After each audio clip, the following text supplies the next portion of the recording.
د الله په امر سره فرشتي یو کاس حساب کتاب تر مخ کې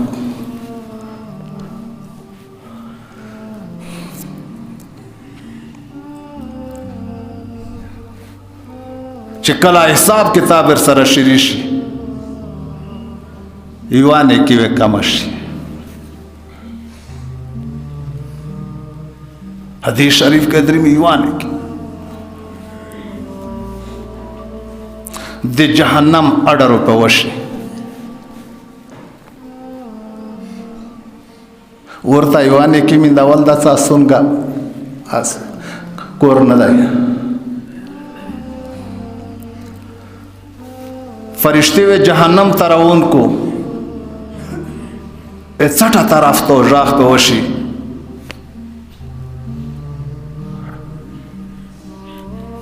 چیر واپس یې کوي ورته وویل شي چې یوانې کېدو زه دا احسان در سره که پروردګار عالم ورته وایي یوانې کېدو وی غوړه چې د جهنم نه نجات درته میلاو شي جنت ته دې داخل کو انتهایو دغه کاس خوشول شي چې یوانې کېدو دا څه مشکله خبره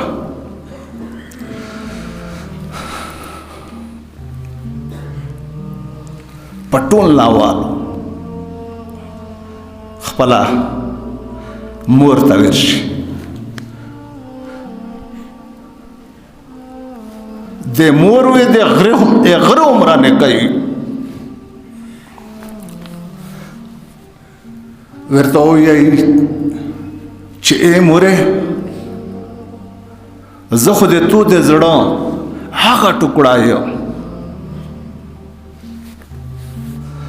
چې په دنیا کې د شپاړس په مو پورې واکړی وه نه د خوب و نه د آرام ای مورې یوانې کې مې کمادو چې دارو کې قدر ته ملاو نشي جهنم ته لوړل مور ورته وایي چې زمانہ خدای دې د جهنم نه بچ کا ورته وایي چې مور دا و نه چالیږي اوس نیکی روکا نیکی ورته وایي چې زمانہ نیکی خو زه نشه تر کولی که همو کمه شوه بیا زه څه کوم مایوس او لوټ شي دا ځکه پلور ته ورشي چې پلورا زه خو د تو د زړه هغه ټوکړه یم چې په دنیا کې د شپاړس واکړی وه نه په حروم وې نه په حلول وې د مو د پوره د شپاړس منډه والا د مو تکلیف د نشه برداشت کولای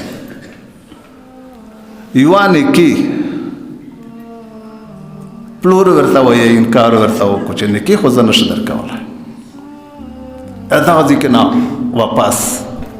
خپل وده ته چې زه خو د تو د ژوند ملګری و په دنیا کې او انکار لیڼه زمن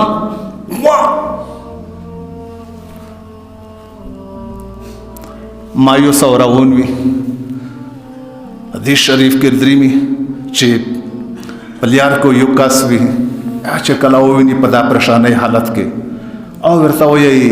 چې ولې دا مرا پریشانه یې څه مشکل دی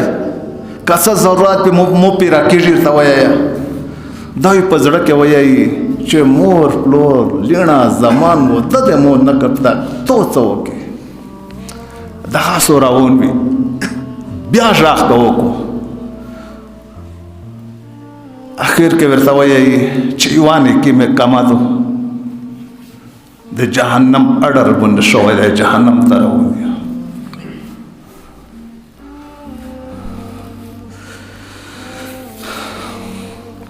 دا ورته وایي چې دا نیکي خو مې در کړه انتهایي خوشحال شي هغه صرف دغه یوانې کې وي او ورته وایي چې زه خو روان یم از جهنم ته خو چلو د الله یو بنده اته خو چې د جهنم دا شګړه ورسره وکړه چې هغه ته خو د جهنم نه نجات میلاو شي انتهایی خوشول وي د الله ته خو پته وي الله په حضور کو دا نیکي پیش کو ورته وایي چې چا در کړه پلونکي وکړله فرشتي ته وایي چې حاضر یې کوي چې ریوالی پروردگار عالم ورته وایي چې ویلې د دا نیکي ورکړه ورته وایي چې پروردگار عالمه د مو صرف دغه یوه نیکي وه زه خو آس روان جهنم ته عمل نامه مې د ګناه نه ډکه ده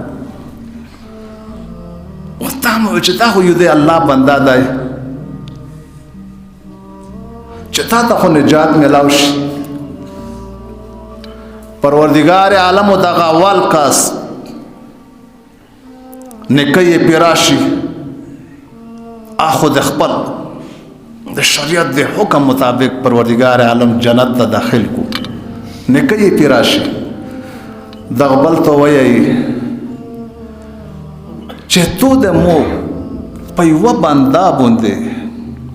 دمره رحم درغی چې چلو د الله یو بنده چې جنت ته په لور شي زه خو ارحم الراحمین ذات یم د مو رحمت خو ډیر وسیع دی ورڅه ته مې په خپل رحمت سره جنت ته داخل کړي